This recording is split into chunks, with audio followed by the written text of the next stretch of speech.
गोटे गाँव में माँ पुओ दुई जन रहुथिले। मार गोटे आखि नथिला, सेथिपाई तार पुओ ताकू भल पाउनथिला। माँ जनक गोटे छोट दुकान चलाउथिले। से दुकान रो जहाँ पैसा आसुथिला तांको पुओर दरकार बेले से देउथिले। एमिति दिने माँ पुओर स्कूल को जाइथिले। पुओ माँ को स्कूल रे देखी मने मने बहुत रागी गला। से मने मने भाबिला माँ स्कूल को कहीं आसिला। से ता माँ आड़ को गोटे घृणापूर्ण चाहणी अनाई सेठारु चलीगला। ता पर दिन स्कूल रे ता सांग माने ताकू तो मार गोटिए आखि तो मार गोटिए आखि कही चिड़ाइबाकू लागिले। पुओ मने मने भाबुथाए मो माँ ए दुनियारू अदृश्य हो जाता कि। एवं से एक कथा मध्य ता माँ को जाई कहिला, माँ तोर अन्य आखिटी कहीं नाही, तो पाई मते सबुबेले अपमानित हबाकू पड़ुछि, तू मरी जाउनु कहीं। पुओर एमिति कथा शुणी माँ किछि उत्तर न देई चुप रही थाए। पुओ मने मने एक कथा भाबी खुशी होउथाए जे से जो कथा को सबुबेले भाबुथिला आज से कहीदेला। से एतिकी भी भाबु न थाए जे एमिति कथा कही से ता माँ मनरे केते कष्ट देइछि। सही दिन राति रे पुओ पानी पीवा पाई रोसई घर को जाइथाए। माँ रोसई घरर गोटे कोणरे बसी धीरे धीरे कांदु थाए। काले तार कांदिबा शब्द रे पुओर निद भांगी जीव। पुओ माँ आड़ को टिके अनाई देई सेठारु चली आसिला। माँ को कांदुथिबार देखी पुओ मने मने टिके दुख अनुभव कला। तथापि से तार माँ को घृणा करुथाए। पुओ मने मने भाबिला मु बड़ होई जीवन रे सफल हेबी, काहेकि ना से तार माँ को आउ तार गरीबी अवस्था को घृणा करुथिला। तापरे पुओ माँ को छाड़ी बाहर जाई पाठ पढ़िला। पाठ पढ़ा सरिबा परे से भल चाकरी खंडे पाइला। चाकरी परे से निज पाई गोटे घर किणिला आउ तापरे विवाह कला। किछि वर्ष परे तार गोटे झियो हैला। से ता जीवन रे बहुत खुशी रे थिला, जने सफल मनीष भावे, काहेकि ना सेठारे तार माँ कथा मने पड़ु न थाए। एमिति दिन बीती चली थाए। हठात दिने पुओ देखिला ता माँ आसी ठिया होइछि ता घर बाहरे। एबे भी सेमिति रहिछि तार से गोटिए आखि। पुओ को लागिला तार सब खुशी जेमिति पानी फटका परी मिलई गला। तार छोट झियोटी मध्य तार माँ को देखी भୟରେ दौड़ी पड़ाइला। तापरे पुओ पचारिला, तमे किए? मु तुमको जानी नाही।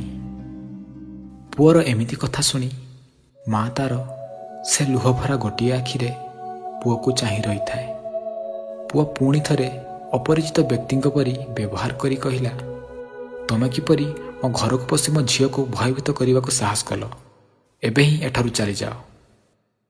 एहा परे माँ धीर स्वर रे कहिला, मोर भूल होईगला, मु बोधे भूल ठिकणारे चली आसिली। तापरे से सेठारु चली आसिले। पुओ मने मने भाबुथाए, जा हेउ से मते चिन्हि पारिलानी, मु एबे पूरा कार्यमुक्त, मोर बाकी जीवन को मु खुशी रे काटी पारिबी। किछि दिन परे से पुओ पाखकू तांको गाँ स्कूल रो गेट टुगेदर पार्टी पाई गोटे चिठी आसिला। से ता स्त्री को मिछ कही तांको गाँ स्कूल को गला। स्कूल रु फेरिबा समय रे भाबिला से तार गरीब भंगा कुड़िया आड़े जाई टिके बुली आसिबो। तापरे से तार से गरीब भंगा कुड़िया को जाई देखिला, कुड़ियार चटाण उपरे मार मला देह पड़िछि। तथापि से पुओ आखिरु टोपे हेले लुह झरी नथिला। तापरे से देखिला ता मार गोटे हाथ रे थिला खंडे हाथ लेखा चिठी। से चिठीटी को आनी पढ़िला। चिठी रे लेखा थिला, मु भाबुछि मु बहुत दिन बंचिली, मु आउ केबे तते देखि पारिबिनी, किंतु मु बहुत आशा रखिथिली तू थरुटिए मते देखिबा को आसीबु बोली। मोर तो कथा बहुत मने पड़े। मु ए कथा सुनी खुशी हेली जे तू आम गाँ स्कूल को आसुचु, किंतु मु निष्पत्ति नेली मु सेठाकू जीवी नाही तोर खुशी पाई, काहेकि ना मोर गोटिए आखि, आउ मोर ए गोटिए आखि पाई तोते अपमानित हबाकू पड़िबो। तू जेतेबेले बहुत छोट थिलु तोर एक्सीडेंट रे गोटे आखि नष्ट हो जाइथिला। जेहेतु मु जणे माँ, मु देखि सही पारिलिनी जे मो पुओ ବଡ଼ ହୋଇ ଗୋଟିଏ ଆଖିରେ ଦୁନିଆ ଦେଖିବ। ସେଥିପାଇଁ ମୁଁ ମୋର ଗୋଟିଏ ଆଖି ତୋତେ ଦେଇଥିଲି। ଏଥିପାଇଁ ମୁଁ ଗର୍ବିତ ଯେ ମୋ ପାଇଁ ଆଜି ମୋ ପୁଅ ଏ ଦୁନିଆକୁ ଦେଖିପାରୁଛି। ତୁ ଯାହା ବି କରୁ ମୁଁ ତୋ ଉପରେ କେବେ ରାଗିନି। ତୁ ଯେବେ ମୋତେ ରାଗୁଥିଲୁ ମୁଁ ମନେ ମନେ ଭାବୁଥିଲି ଏଇଟା ତୋର ମୋ ପ୍ରତି ଭଲ ପାଇବା। ମୋର ସେ ସମୟର କଥା ବହୁତ ମନେ ପଡ଼େ, ଯେତେବେଳେ ତୁ ଛୋଟ ଥିଲୁ ଆଉ ମୋ ଚାରିପଟେ ଘୁରି ବୁଲୁଥିଲୁ। ମୋର ତୋ କଥା ବହୁତ ମନେ ପଡ଼େ। ମୁଁ ତୋତେ ବହୁତ ଭଲ ପାଏ। ତୁ ହିଁ ମୋ ଦୁନିଆ। ଚିଠିଟି ପଢ଼ି ସାରିବା ପରେ ପୁଅର ପାଦ ତଳୁ ମାଟି ଖସିଗଲା।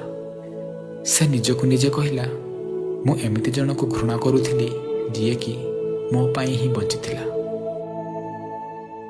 ଦର୍ଶକ ବନ୍ଧୁ, କେବେ କାହାରି ଦୁର୍ବଳତାକୁ ନେଇ ଘୃଣା କରନ୍ତୁ ନାହିଁ। ନିଜ ବାପା ମାଆଙ୍କୁ କେବେ ଅସମ୍ମାନ କରନ୍ତୁ ନାହିଁ। କାହିଁକି ନା ସେମାନେ ଆମକୁ ଜୀବନ ଦେଇଥାନ୍ତି ଆଉ ସେମାନେ ସବୁବେଳେ ଚାହାନ୍ତି ଆମ ପିଲାମାନେ ଆମଠାରୁ ବି ବହୁତ ଆଗକୁ ଯାଆନ୍ତୁ। ଦୁନିଆରେ ଏମିତି କୌଣସି ବାଟ ନାହିଁ ଯେଉଁଥିରେ ବାପା ମା ଆମ ପାଇଁ ଦେଇଥିବା ବଳିଦାନକୁ ଆମେ ଶୁଝିପାରିବା। ଆମେ କେବଳ ଏତିକି କରିପାରିବା, ସେମାନଙ୍କୁ ଯାହା ଦରକାର ଦେବାକୁ ଚେଷ୍ଟା କରିବା, ଆଉ ତାହା କେବଳ ସମୟ, ଭଲ ପାଇବା ଆଉ ସମ୍ମାନ। ଦର୍ଶକ ବନ୍ଧୁ, ଭିଡ଼ିଓ ଆପଣଙ୍କୁ ଭଲ ଲାଗିଥିଲେ ଭିଡ଼ିଓକୁ ଲାଇକ୍ କରନ୍ତୁ, ସେୟାର କରନ୍ତୁ। ଯଦି ଏପର୍ଯ୍ୟନ୍ତ ଆପଣ ଆମ ଚ୍ୟାନେଲକୁ ସବସ୍କ୍ରାଇବ୍ କରିନାହାନ୍ତି ତାହେଲେ ତଳେ ଥିବା ସବସ୍କ୍ରାଇବ୍ ବଟନରେ କ୍ଲିକ୍ କରି ଆମ ଚ୍ୟାନେଲକୁ ସବସ୍କ୍ରାଇବ୍ କରନ୍ତୁ। ଆଜି ପାଇଁ ରହୁଛୁ। ନମସ୍କାର। ଜୟ ଜଗନ୍ନାଥ।